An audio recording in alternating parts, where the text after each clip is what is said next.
আসসালামু আলাইকুম। শুভ সকাল। বাংলাদেশের জনগণের উদ্দেশ্যে এবং কি সরকারি দলের উদ্দেশ্যে কিছু কথা রাখতে চাই।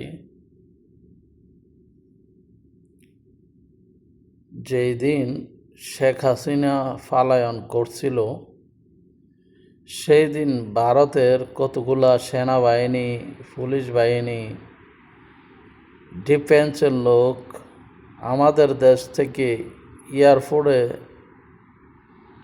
ভিতর দিয়া পলায়ন করছে, দৌড়ে ফালাইছে সেনাবাহিনীর পোশাকে।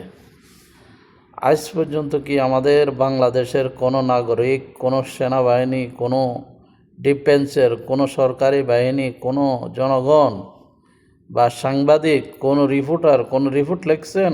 না, লেখেন নাই। একটা কথাও বলেন নাই, লেখেনও নাই। এইতে বোঝা যায় যে বাংলাদেশের জনগণের কতটুকু দেশপ্রেমিক আছে, জনগণের উদ্দেশ্যে কতটুকু দেশের জন্য কথা বলতেছে, আমরা তো সোশ্যাল মিডিয়াতে দেখতে আছি। শেখ হাসিনা পলায়ন করছে, সাথে সাথে পুলিশ বাহিনী, অনেক আর্মি বাংলাদেশে ছিল। কোনো রিপোর্টার কোনো দিন আজ পর্যন্ত কোনো রিপোর্টার একটা কলম লিখছেন?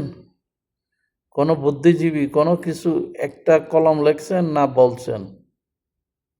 এটা আপনার জনগণের কাছে প্রশ্ন এবং কি সরকারি দলের কাছে প্রশ্ন।